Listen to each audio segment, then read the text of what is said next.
Bienvenidos a un nuevo vídeo de la serie Complementos, de nuevos aspectos que ayudan a entender mejor las hipótesis de la astronomía sagrada y del patrón profético de la pasión. Este es el cuarto vídeo en el que trataremos sobre la razón del fin de los tiempos. Quizás este vídeo habría de haberse realizado mucho antes, pero más vale tarde que nunca. En él vamos a tratar de la distinción entre el fin de los tiempos y el fin del mundo, de la característica básica de los tiempos que se acaban, de ese fin de los tiempos, del plan original creador y del cuerpo, alma y espíritu que componen el hombre, de la perfección del plan de redención y de la importancia de conocer el desarrollo temporal, de acuerdo con todo lo anterior, de todo lo profetizado sobre el fin de los tiempos. Y por último, trataremos de las posibilidades que tenemos de alcanzar la nueva época, es decir, el tiempo después del fin de los tiempos.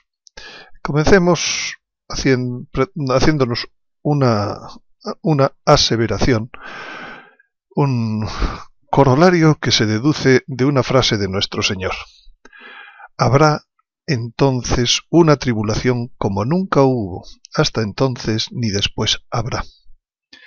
Esa frase implica que la historia ha pasado por una serie de vaivenes, pero que, por muchos vaivenes que haya pasado, lo peor de la historia no está al final del mundo, porque ni después habrá. Por tanto, la gran tribulación, el peor momento, está en un momento anterior al fin del mundo. Hay un periodo antes del final del tiempo, que es el peor momento de la historia. Y ese peor momento de la historia es el que aglutinaría pues el Apocalipsis, lo peor de los vaticinios de nuestro Señor, de los profetas, etc. Por tanto, nos interesa conocer ¿cuándo será ese momento más doloroso de la historia? Para ello, voy a recordarles un diálogo que Conchita de Garabandal tiene con su madre en el momento en el que muere Juan XXIII, el 3 de junio de 1963. Ella le dice, al oír las campanas tocar a muerto del pueblo de Garabandal, dice, ya solo quedan 3 papas y después ya viene el fin de los tiempos, que no es el fin del mundo. Entonces, le dice su madre, ¿quiere decir que ya viene el fin del mundo? Conchita le contesta, la Virgen no me dijo fin del mundo, sino fin de los tiempos. ¿No es lo mismo? Lógicamente, todos hace 50 años pensábamos que era lo mismo. Pues no lo sé, dice la niña. ¿De dónde sabes que solamente quedan 3 papas? De la Santísima Virgen. En realidad me dijo que aún vendrían 4 papas, pero que ella no contaba a uno de ellos. Pero entonces, ¿por qué no tener en cuenta uno? Ella no lo dijo, solo me dijo que uno no le tenía en cuenta. Sin embargo, me dijo que gobernaría la Iglesia por muy poco tiempo. Quizás por eso no lo cuenta. La niña no sabe más, dice, no lo sé. Solo sé lo que me ha dicho la Virgen. ¿Y qué viene después?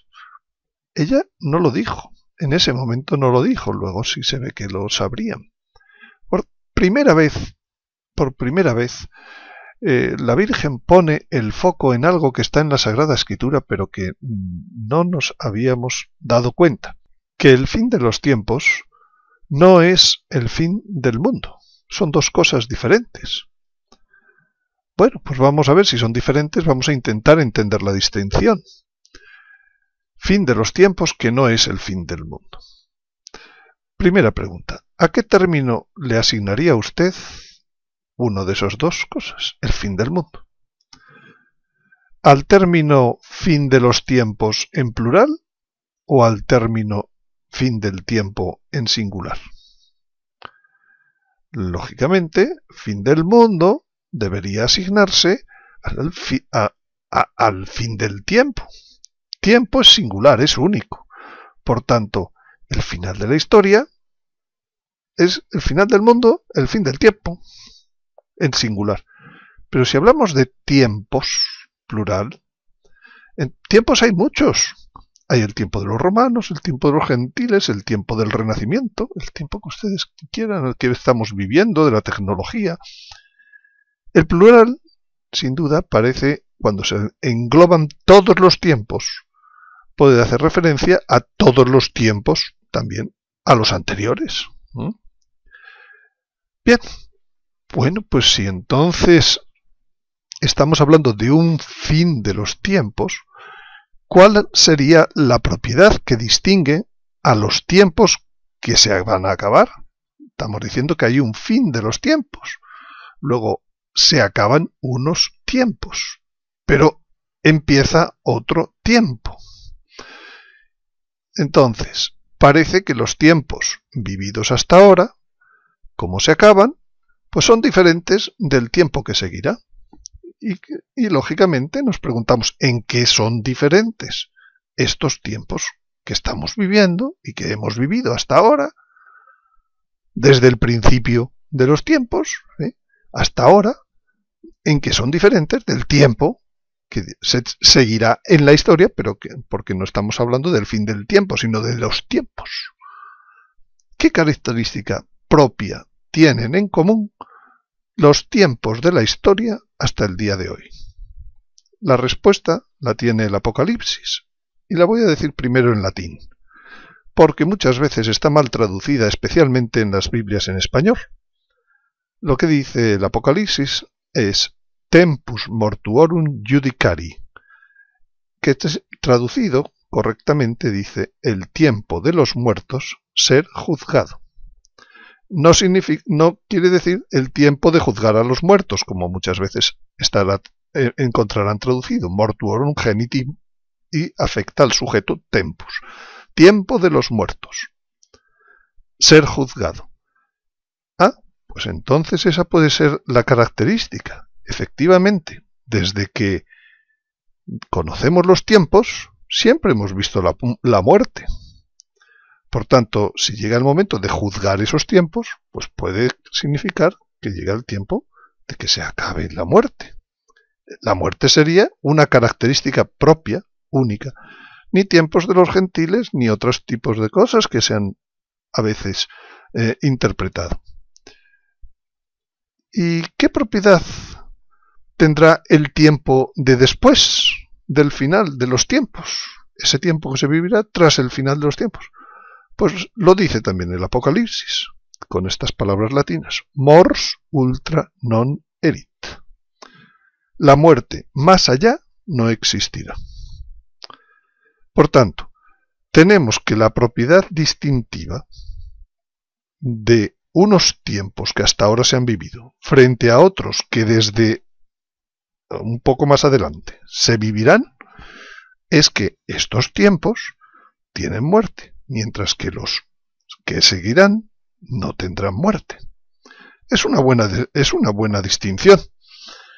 Se puede decir con propiedad entonces que se acaban los tiempos como los hemos conocido hasta ahora. Y los hemos conocido siempre con la muerte presente, de un modo u otro. Bien, pues entonces cabe la siguiente pregunta. ¿Aquella gran tribulación que dijo nuestro Señor es lo mismo que el fin de los tiempos? Bien, vemos que la existencia o no existencia de la muerte, la existencia de la muerte en concreto ahora, es la que nos define el tipo de tiempos que ahora se acaban. Bien, y que el fin de la muerte, después de lo que estamos diciendo, no es el fin del tiempo, sino un momento singular de la historia. Después, la historia continuará, pero ya sin muerte.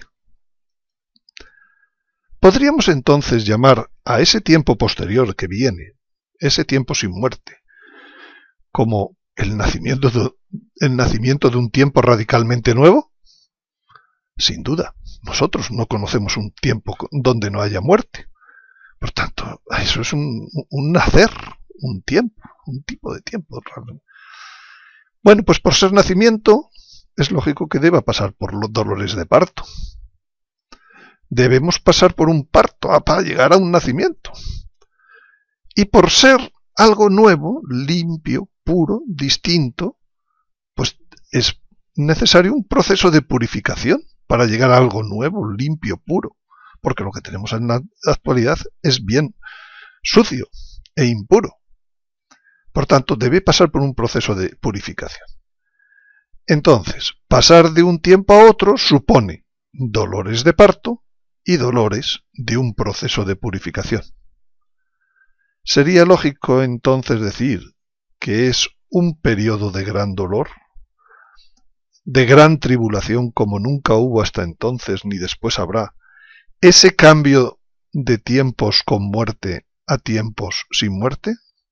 Sin duda que es lógico. Por tanto, la gran tribulación es lo mismo que el fin de los tiempos. Cuestión de terminologías. Por tanto, la primera conclusión que podemos hacer, que es que la historia pasará por distintos momentos, pero el momento del fin de los tiempos es un corto periodo intrahistórico, no al final de la historia. Segundo, que pone fin a la muerte, a la existencia de la muerte en el día a día, que supone la mayor tribulación histórica, como nunca hubo hasta entonces, ni después habrá. Y por último, a esos fin de los tiempos le sucede una etapa mejor que la actual, ampliamente mejor. Primera conclusión. Esta es la razón de los fin de los tiempos. Por tanto, el cronograma que podríamos hablar de la escatología social es que, bien, la historia va andando hasta que llega un momento en donde se ponen las cosas cada vez más difíciles y esos tiempos se le llaman los últimos tiempos. El final de los últimos tiempos es la gran tribulación, nunca como hasta entonces. Y eso termina de golpe y porrazo con lo que entendemos por el fin de los tiempos, el fin en absoluto. Y a partir de ahí se dará una nueva época, algo distinto, el reino de Jesucristo, eso que pedimos en el Padre Nuestro, el día del Señor, según la Sagrada Escritura, el séptimo día. Y al terminar ese gran periodo del reino de Jesucristo vendrá el fin del mundo. Por tanto, en la escatología hay que distinguir estos 5 conceptos, ligados al cambio de la profecía del cuarto al quinto reino, en el caso del sueño de Nabucodonosor, o como quieran ustedes verlo. Los últimos tiempos se aproxima un cambio de época que divide a la historia en un antes y un después. La gran tribulación o día de Yahvé serían los últimos 7 años de los últimos tiempos antes del cambio de época. También otros pueden verlo como 3 años y medio, depende. Pero en fin, un final de los últimos tiempos es la gran tribulación, en donde cual no hubo nunca desde el principio del mundo hasta ahora, ni después habrá. El tercer concepto es el propio fin de los tiempos, que es la culminación del cambio de época, de ese proceso de cambio de época, que no es el fin del mundo, porque no estamos hablando de decir del fin del tiempo, no es el fin de la historia, sino el fin del tiempo de los muertos. El cuarto concepto es que va en la existencia de una nueva época o día del Señor, donde hay una instauración en la historia de condiciones radicalmente diferentes en la naturaleza, en la sociedad, en el orden espiritual. Por eso, nuestro Señor le dijo a Pilatos: mi reino no es ahora de este mundo. En multitud de traducciones solo en español se omite esta palabra de ahora y queda mi reino no es de este mundo. No es eso lo que dijo el Señor. Vean ustedes la Vulgata, vean ustedes normalmente las traducciones en inglés, en francés. La palabra ahora, críticamente, la puso el Señor en esa contestación, porque vendría ese momento en donde vendría su reino a ser de este mundo. Y finalmente el quinto concepto es el fin del mundo, que no es el fin de los tiempos, que no es la gran tribulación, que no es el que es el fin del tiempo y el fin de la historia. Bien, de este modo se puede entender, por ejemplo, ya con estos conceptos se puede entender aquella carta que en marzo de 1962 le remite el Santo Padre Pío a las niñas de Garabandal. Y en este párrafo le dice: queridas niñas, a las 9 horas de esta mañana la Santa Virgen me ha dicho que os diga: oh benditas muchachas de San Sebastián de Garabandal, yo os prometo que estaré con vosotras hasta el fin de los tiempos. Y vosotras estaréis conmigo en el fin del mundo, que no es lo mismo. Y después, unidas a mí en la gloria del paraíso, al terminar el mundo. Y también, aquí al final, le dice el Padre Pío: no creen en vosotras, ni en vuestros coloquios con la Blanca Señora, pero sí creerán cuando sea demasiado tarde. Recuerda esta frase a aquella que dice la Virgen, que Rusia se consagrará cuando sea demasiado tarde. Rusia se consagrará al Inmaculado Corazón, cuando sea demasiado tarde. Pues aquí también, las personas no creerán mientras no llegue un momento que ya sea demasiado tarde. Bien, entonces podemos ver que lo que vamos a volver a tener es como el plan original de Dios. Dios creó al hombre para que disfrutara de una íntima unión con Dios. Y por eso lo creó a su imagen y semejanza. Y como Dios es trino, Padre, Hijo y Espíritu Santo, hizo al hombre trino, cuerpo, alma y espíritu. Y antes de llegar a ese momento de íntima unión, le puso una prueba de amor, porque todo ser libre debe ser probado si entrega libremente su amor. Si no, no tendría sentido, si no seríamos autómatas. Y esa prueba es previa a que Dios y el hombre se unan de modo íntimo. Pero se falló la prueba, y entonces el pecado o el fallo afectó al hombre en el cuerpo con la muerte corporal, en el alma con el descontrol de las pasiones y en el espíritu con la muerte segunda, el lago de fuego, la imposibilidad de entrar en el cielo. En la naturaleza, el pecado también afectó y le puso en enemistad con el hombre. Aquello que era fácil de trabajar, el jardín del Edén se convirtió en el sudor del hombre, para sacarle su fruto. Y la propia naturaleza, dice San Pablo, que está deseando ser restaurada. Por último, en la sociedad, en las relaciones entre los hombres que se fueron desarrollando a lo largo de la historia, el pecado influyó a través de las guerras, de las injusticias, de los dolores. Bien, la muerte entonces no existía en el plan original del Creador. Por el pecado, dice San Pablo, entró la muerte en el mundo. Y el corolario es muy sencillo. Por la redención se marcha el pecado del mundo. Y con su marcha también se va la consecuencia del pecado, que es la muerte. No tendría sentido que la muerte desapareciera al final de la historia, al terminar. Fuera ya en el fondo de la historia, ya no habría más historia que vivir. Porque el pecado y sus consecuencias ocurrieron y se han dado dentro de la historia. Porque la redención ocurrió dentro de la historia. Y porque las consecuencias de la redención entonces deben ser también dentro de la historia. Debe haber un tiempo en donde la redención fructifique completamente, quite absolutamente todo lo que trajo el pecado. Por ello, la desaparición de la muerte permitiría retomar el plan original de Dios al crear al hombre en la historia. Bien, veamos esta afirmación de que el hombre es cuerpo, alma y espíritu, porque a veces muchos piensan que el hombre es solo cuerpo y alma. En realidad es una simplificación que se dio en la filosofía escolástica para describir pues estas tres partes. Y para ello pues no tenemos más que ir a la Virgen María en el Magnificat. Ella dijo: engrandece mi alma al Señor, y mi espíritu se alegra en Dios mi Salvador. No se equivocó la Virgen. No dijo: engrandece mi alma al Señor y mi alma se alegra en Dios. No es un sinónimo. No son sinónimos.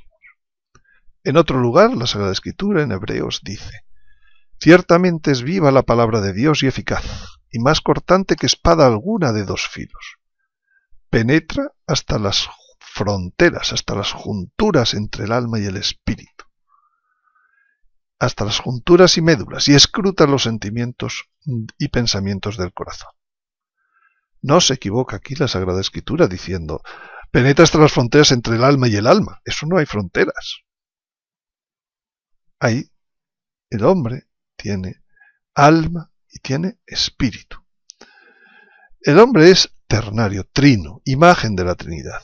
San Pablo utilizaba estas tres palabras griegas para distinguirlas: soma, cuerpo; psiques, alma; neuma, espíritu. Santo Tomás simplificó juntando el alma, psiques, como alma animal, con el alma espiritual, y quedó el nombre de alma.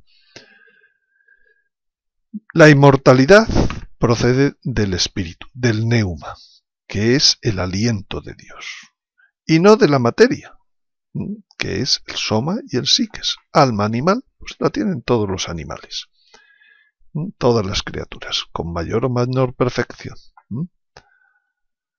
Bien, supongamos por un momento este pequeño esquema, ejemplo, en donde asemejemos al hombre a lo que sería una pila, una batería de las comunes que tenemos hoy en día.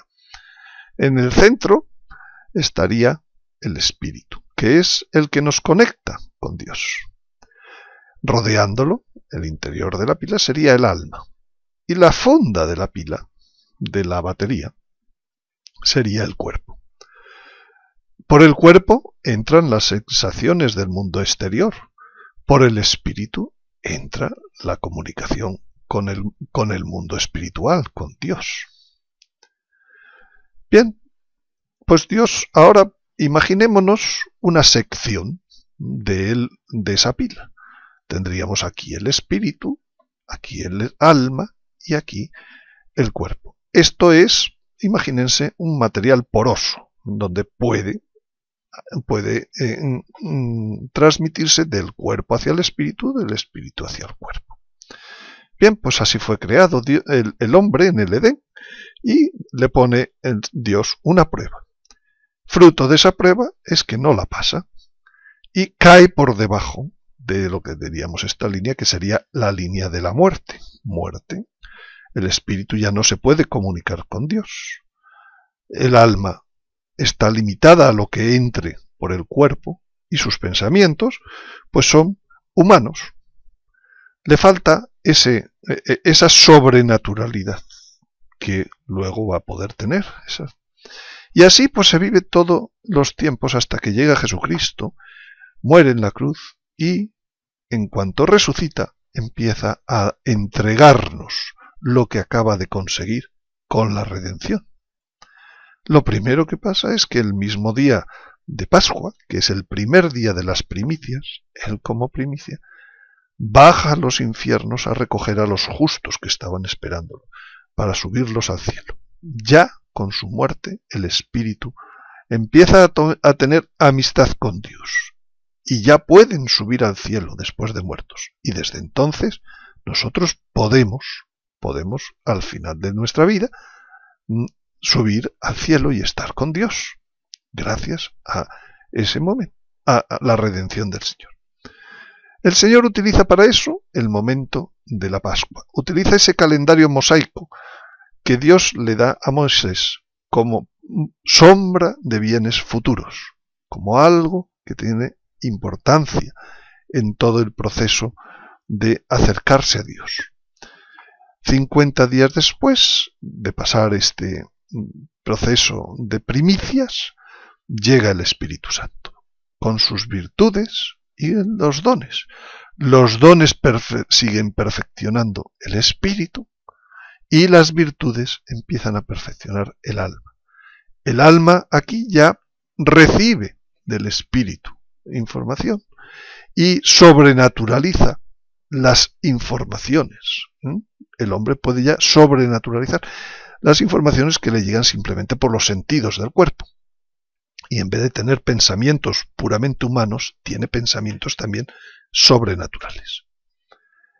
Y esto lo hace el Señor ajustándose a ese calendario que Él le ha dado a Moisés, utilizando en su primera venida las 3 fiestas de ese calendario que son de la primavera. Pero hay una segunda venida. Esto no está completado. No estamos todavía en la situación inicial. Por tanto, es lógico pensar que llegará algún día en donde, efectivamente, volverá a estar el cuerpo, el alma y el espíritu en la armonía original. Y sin duda, el Señor utilizará para ello otra fiesta, ya de las fiestas de otoño, la fiesta de los tabernáculos. Curiosamente, la fiesta en la que vivirían en tiendas durante 7 días, porque durante 40 años anduvieron en tiendas en el desierto. Y la tienda no es una habitación permanente, como nuestro cuerpo mortal no es habitación permanente para nuestro ser humano. Por tanto, llegará un día en donde Dios terminará de entregarnos lo que consiguió Jesucristo al pagar el precio debido por el pecado. Sin duda eso ocurrirá en una fiesta de tabernáculos, siguiendo el patrón que hasta ahora han seguido. Y entonces Dios podrá venir a habitar íntimamente en el hombre, como era el plan original para hacerlo después de pasar la prueba. Y entonces el Espíritu Santo habitará en el espíritu del hombre, como ya habita, pero imperfectamente todavía. Y el Hijo, Dios Hijo, habitará en el cuerpo del hombre, como ya habita cuando viene a nosotros en la comunión. Pero imperfectamente, por 10 minutos, podrá habitar.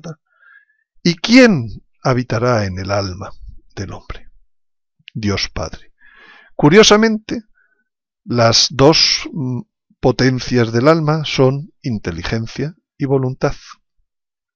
Lo mismo que las 2 procesiones intratrinitarias. Dios Padre, al conocerse a sí mismo, engendra a Dios Hijo. Dios Hijo, al conocer a Dios Padre, expiran entre los 2 el Espíritu Santo. Las dos potencias del alma, la inteligencia y la voluntad, que es el amor. Bien, y para que veamos que esa es la situación de llegada, veamos una serie de citas de la Sagrada Escritura que se refieren a esto. Un cuerpo corruptible, dice el libro de la sabiduría, agobia el alma, y esta tienda de tierra abruma el espíritu lleno de preocupaciones. Gemimos en nuestro interior, aguardando ansiosamente la adopción como hijos.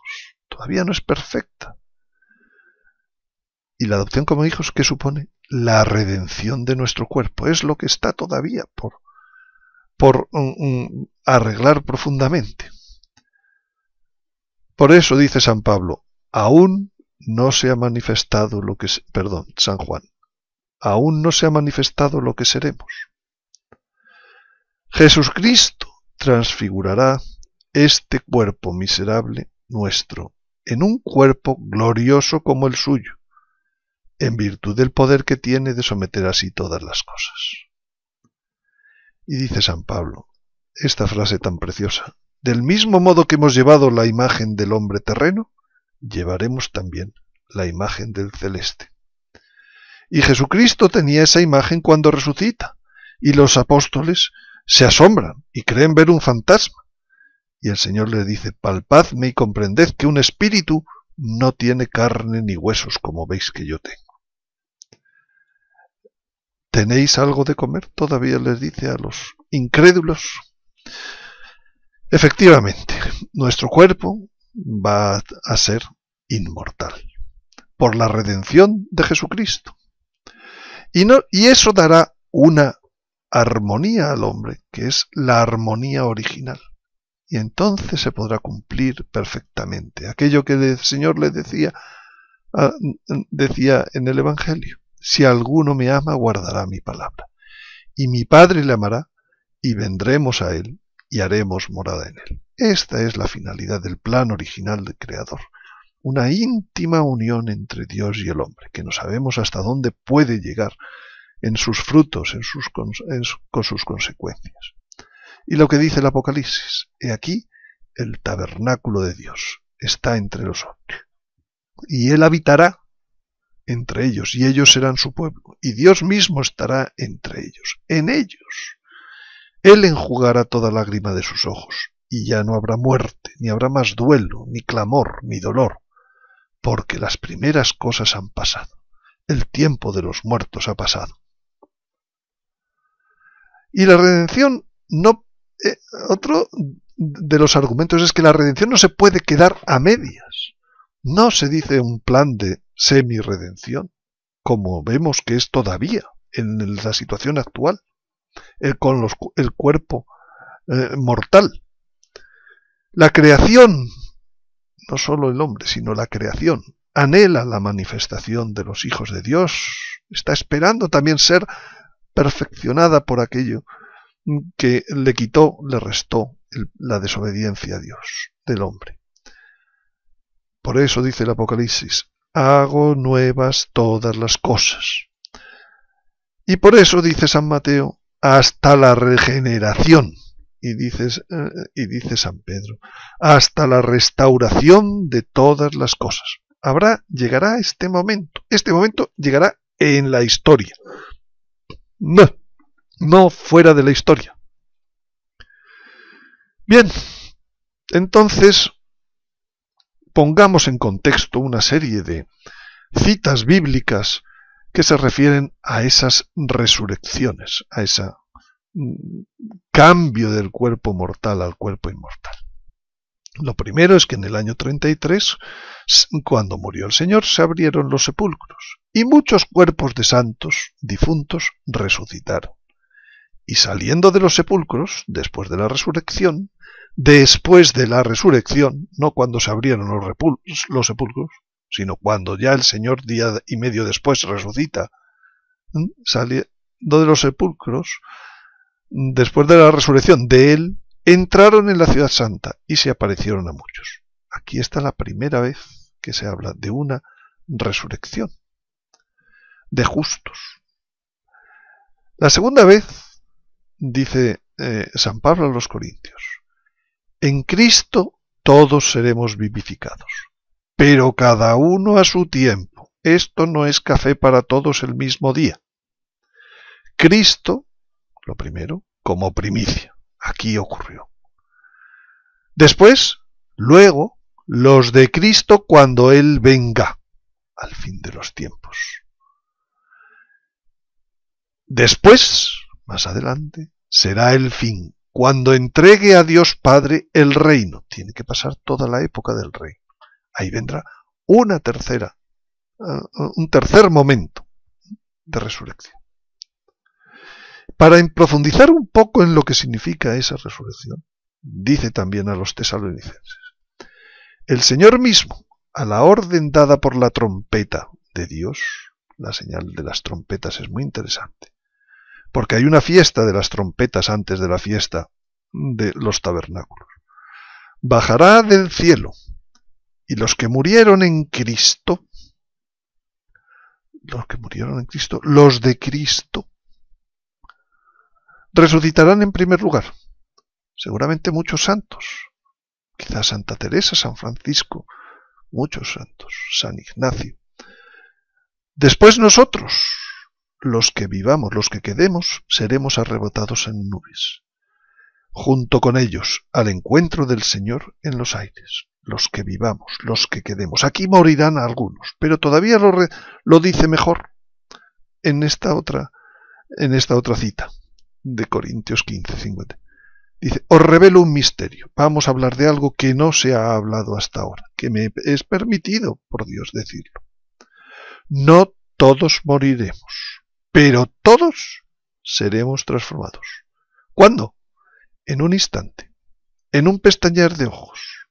Fíjense la palabra, transformados. No está diciendo resucitarán, dice transformados. En un instante, en un pestañear de ojos, al toque de la trompeta final. Otra vez la trompeta, pero esta es la final. Pues sonará la trompeta. Los muertos resucitarán incorruptibles. ¿Los muertos cuáles? Los de Cristo, los que murieron en Cristo. ¿Y nosotros? ¿Quiénes nosotros? Los que quedemos. En ese momento, los que queden, seremos transformados. En un instante, en un pestañear de ojos. Y eso en el Apocalipsis lo aclara todavía más. Dice, los demás muertos, no los de Cristo, no revivieron hasta que se acabaron los 1000 años. Ese tiempo posterior que dice que es. Y por eso dice, esta es la primera resurrección, la del fin de los tiempos. ¿Resurrección reservada para quiénes? Dichoso y santo el que participa en la primera resurrección. La segunda muerte no tiene poder sobre estos. Bien, por tanto, sea porque han resucitado porque eran de Cristo, sea porque han sido transformados porque han quedado vivos, los que quedemos, pues esos son los que se refiere a la primera resurrección. Y después vendrá la resurrección después de los 1000 años, que dice, es la de Job, la de siempre, la que todo el mundo hemos entendido de siempre. Yo sé que mi Redentor vive y al final triunfará sobre la muerte. Y después de deshecha mi piel, aun en mi carne veré a Dios. ¡Qué fuerza esto! En mi carne veré a Dios, al cual yo mismo contemplaré y a quien mis ojos verán. Mis ojos, los que se han podrido por los gusanos, y no los de otro. Aquí hay una resurrección final, triunfa sobre la muerte. Y por eso se dice en San Pablo, el último enemigo vencido será la muerte. Porque efectivamente habrá muertos en todo este tiempo porque no han resucitado, no porque haya muerte principalmente. El último enemigo vencido será la muerte.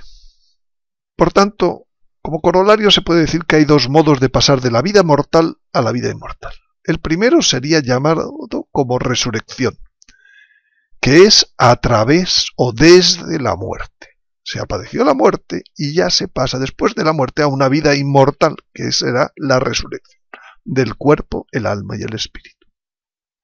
Ejemplo, Jesucristo. Ejemplo, aquellos justos que dieron testimonio en Jerusalén.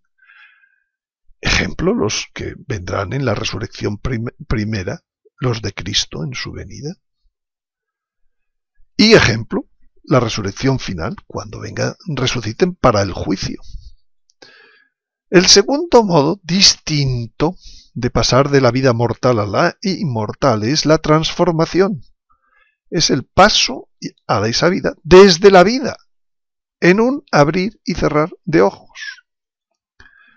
Ejemplos, la Virgen María, el dogma de la Asunción implica esto. Segundo, los 144.000 tomados, dice el Apocalipsis, de la tierra como primicias.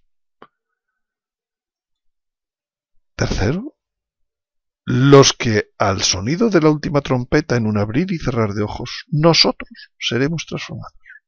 Que el Apocalipsis dice, esos son una gran muchedumbre de todo pueblo, lengua, raza y nación que vienen de la gran tribulación. Efectivamente, al pasar la gran tribulación, seremos transformados los que quedemos. Por tanto, al final de los tiempos, ¿cuántos serán estos que pasarán esta gran muchedumbre? Lo dice el profeta Zacarías. Acaecerá en toda esta tierra, oráculo del Señor, que 2/3 de ellas serán exterminados, perecerán, más claro el agua. Y 1/3 quedará en ella. Serán los que podrán ser transformados en un abrir y cerrar, los que serán transformados. A este tercio no es gratis llegar allí. Lo haré pasar por el fuego, los acrisolaré como se acrisola la plata, los probaré como se prueba el oro. Está todo dicho en la Sagrada Escritura.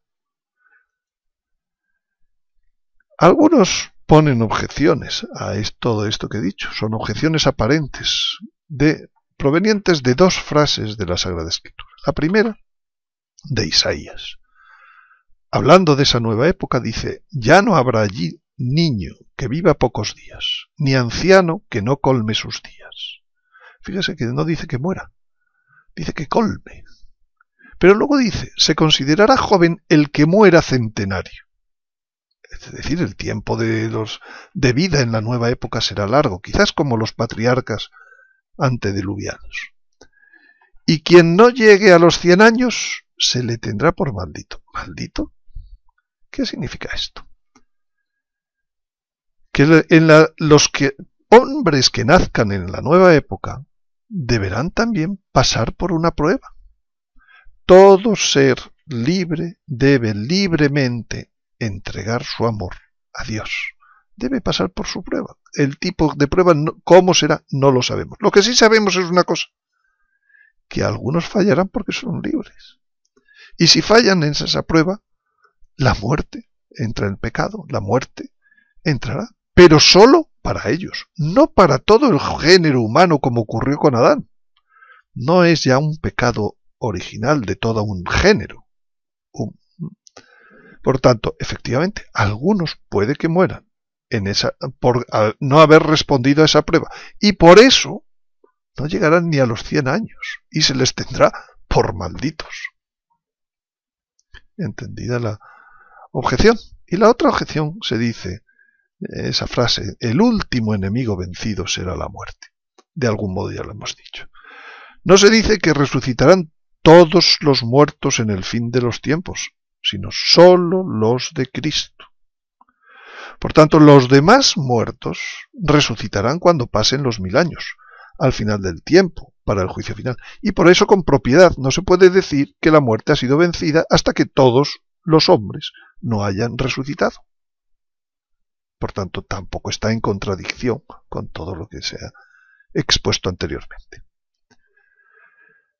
Bien, pues lo último que quedaría para tener la razón de los últimos tiempos es darse cuenta de cuál es la importancia de conocer o desconocer todo lo que conlleva ese periodo denominado fin de los tiempos, gran tribulación, últimos tiempos. Bien, Dios siempre avisa a través de los profetas. En los vídeos que hemos hecho y puesto y colgado, hemos explicado un poco a fondo todo ese desarrollo temporal de lo que ocurrirá en el fin de los tiempos. Ahora solo quiero centrarme en algunos elementos clave próximos a modo de referencia. En la naturaleza va a haber una gran catástrofe astronómica, no conocida hasta ahora en la historia. Para ello, a esa gran catástrofe he dedicado todo un vídeo conocido como la fecha del aviso. En la sociedad civil va a haber una gran invasión europea pronto. Y a ella he dedicado también todo un vídeo. conocida como la invasión de Gog. Y ese vídeo es la invasión de Gog. En tercer lugar, va a aparecer el anticristo. El anticristo le he dedicado otro vídeo dentro de la serie de los últimos, de la astronomía sagrada y el fin de los tiempos. Además va a haber una serie de hechos en la sociedad eclesiástica y especialmente la huida y muerte violenta del Papa, a la cual le he dedicado otro vídeo, en el cuarto vídeo de los patrones proféticos de los últimos tiempos, y la aparición del falso profeta y abominación de la desolación, a la que le he dedicado el anterior vídeo de esta serie de complementos. Pero también va a haber una serie de grandes eventos positivos de ayudas a la conversión dentro de este periodo temporal próximo. En primer lugar, una gran efusión del Espíritu Santo. El Espíritu Santo es el que con su efusión logrará transformar al mundo, transformar al hombre. La segunda Pentecostés. Pues ya se está dando esa efusión del Espíritu Santo. En segundo lugar, durante la propia catástrofe astronómica que hemos citado antes, todo el mundo tendrá una visión de Dios, su interior, perfectamente, para que en adelante nadie pueda decir que no sabe lo que es el bien y que no sabe lo que es el mal, aplicado a su vida incluso. Luego vendrá el milagro, que es una gracia que traerá esperanza y que ayudará su manifestación a convertir al mundo.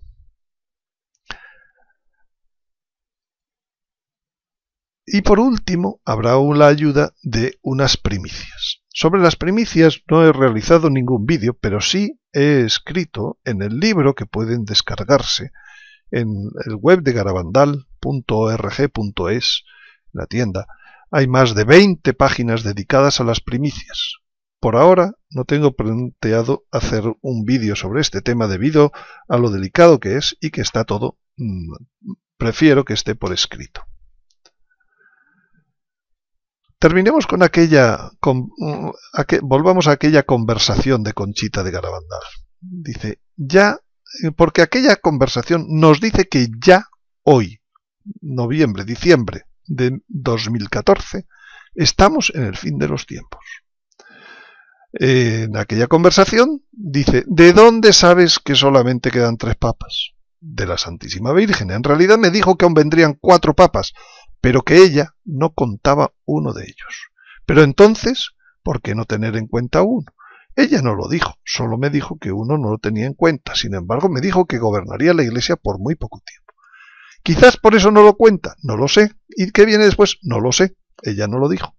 Bueno, pues si hacemos la cuenta, después de Juan 23 tenemos Pablo VI, Juan Pablo I, el que iba a gobernar la Iglesia por poco tiempo, muy poco tiempo, Juan Pablo II, Benedicto XVI. Por tanto, Francisco es el primero de los papas que nos aseguran que estamos en el fin de los tiempos. La Virgen no dijo que no habría papas durante el fin de los tiempos, durante esos 7 años del fin de los tiempos, o de mayor tribulación, 3 años y medio. No dijo que no habría papas. Dijo que hasta llegar a ese momento había 4. Por tanto, el quinto corresponde al fin de los tiempos. Y si vienen más, son del fin de los tiempos.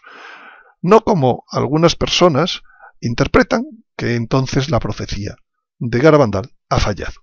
No, lo que hay que ir es a los datos para entenderlos e interpretarlos correctamente. Bien, entonces todo el resto del esquema temporal, que es muy importante tener, es conocer ese esquema temporal por las dificultades de los tiempos. En general sigue los 3 sencillos pasos hablados por la Virgen en Garabandal. El aviso, que dice que viene para prepararnos y purificarnos para el día del milagro. a los buenos para acercarlos más a Dios y a los malos para advertirles que ya viene el fin de los tiempos. El milagro, que es un fenómeno visible en el cielo desde los alrededores de Garabandal, cuyo desarrollo ayudará a convertir al mundo entero. Y el castigo, que es condicional si los hombres no se convierten con las gracias anteriores. Después, dijeron las niñas, habrá una gran paz y el mundo entero se convertirá. La Iglesia y el mundo entero cambiarán tanto que no lo podemos imaginar. Cambiarán como que no hay muerte. Fíjense ustedes. Sí, es algo que no nos podemos ni imaginar. Bien, sobre todos estos elementos, pues tanto del aviso como del aviso hay en este momento realizados 3 vídeos. No solo el de la astronomía sagrada, sino 2 de complementos que ya se refieren a eso. Y del milagro también hay otro vídeo muy extenso que es realizado después de la muerte de Joel Omangin. Por tanto, no me voy a extender en este vídeo más.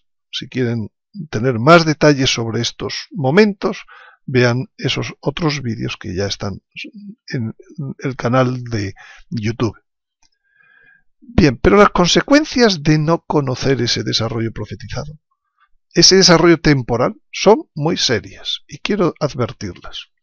Porque las profecías son por y para algo. Las profecías ayudan a vigilar y orar. Orad, como dijo nuestro Señor. No podemos decir,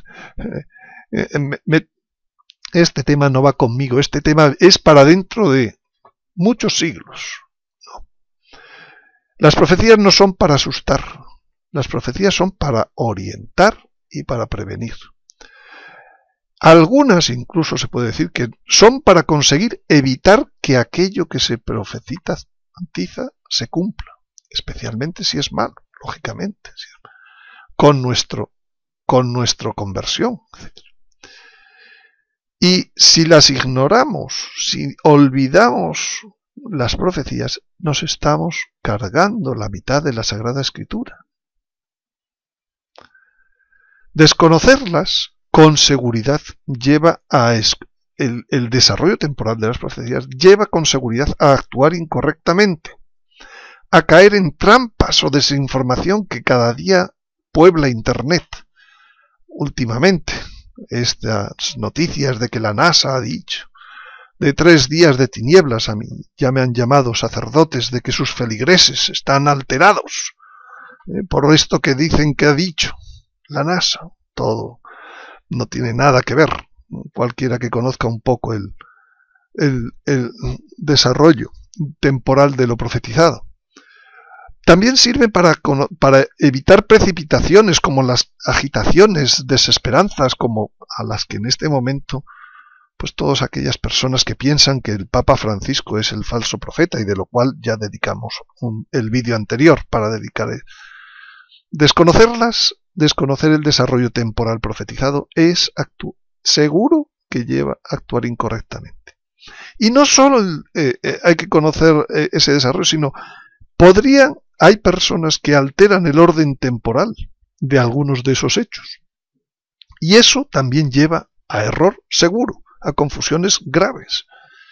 Ejemplo, muchos mensajes, de los que circulan por la red, hablan de una cruz en el cielo durante 7 días antes del aviso, cuando el Evangelio de San Mateo dice claramente que eso será al final, cuando los hombres ya se golpearán en el pecho, al final de todo.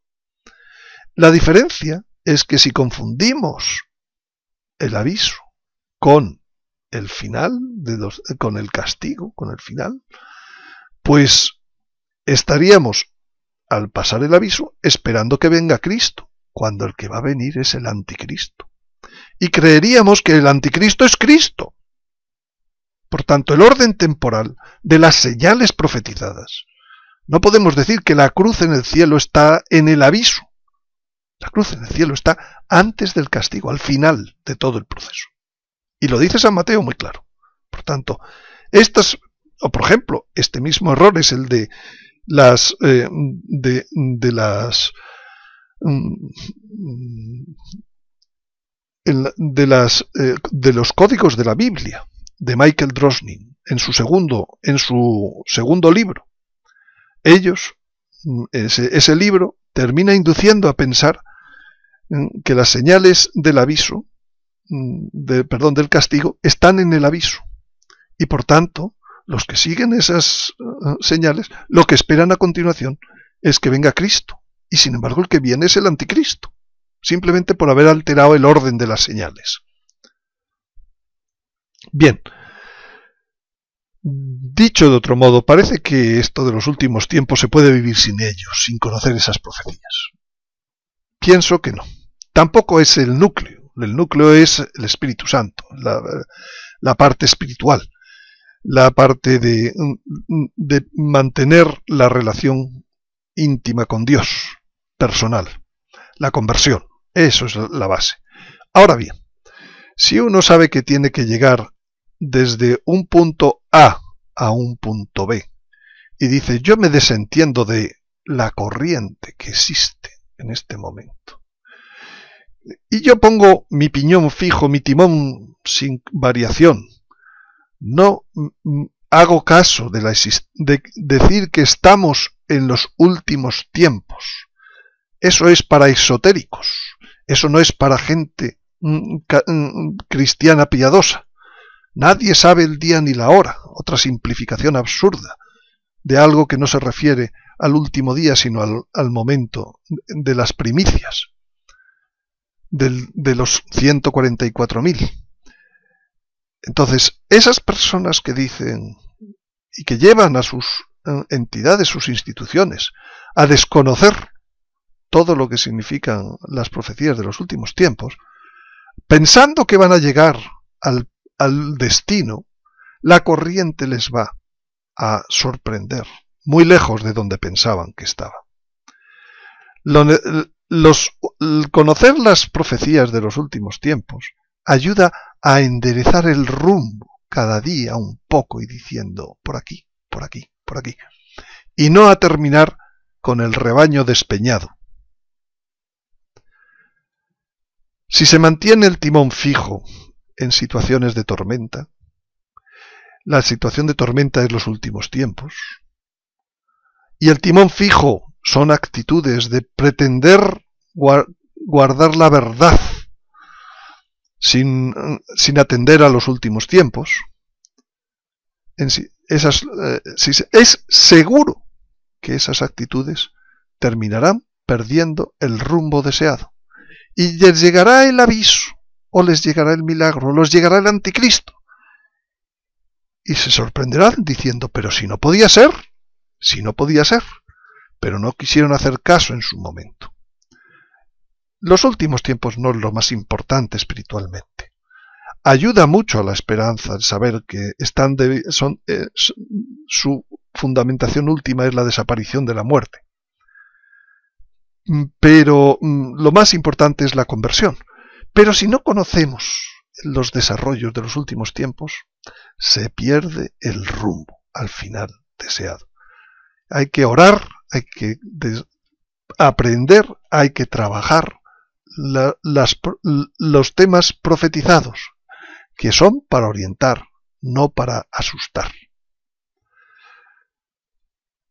Bueno, muchas veces me preguntan, ¿y qué probabilidades tenemos de mi situación personal, que vivo aquí o que vivo allá, que tengo esta edad o tengo aquella otra, tengo esta enfermedad o no tengo? ¿Qué probabilidades tengo de que yo llegue a vivir esa nueva época? Pues yo siempre digo un silogismo muy sencillo. Cuando Dios quiere dar algo, primero lo prepara a la persona. Enseña, lógicamente, lo que quiere dar, para que la persona lo desee. Y así, si quiere que una persona sea franciscano, sería ilógico que el Señor le mostrara a los jesuitas. Deberá enseñarle a los franciscanos. Y esa persona, finalmente, deseará ser franciscano, será franciscano y seguirá la voluntad de Dios. Si una persona desea Dios que se case con Pepita, pongamos, pues no le enseñará a Juanita, sino que en algún momento de su historia le pondrá a Pepita, de modo que considere que su situación, su vida, pasa a través del matrimonio con Pepita. Esto es de pura lógica. Bueno, pues yo digo, si quiere que una persona llegue a la nueva época, pues le enseñará el camino hacia la nueva época y las promesas que llevan a ella. Y quizás por eso esté usted viendo este vídeo, porque le está enseñando lo que quiere darle. Le está enseñando lo que, si usted lo desea, seguramente se lo dará el Señor. Yo diría que en la rifa, los que ven estos vídeos tienen muchas más papeletas, juegan con muchas más papeletas para que finalmente ellos lleguen a esa nueva época. Pues muchas gracias por su atención y les espero en el próximo vídeo.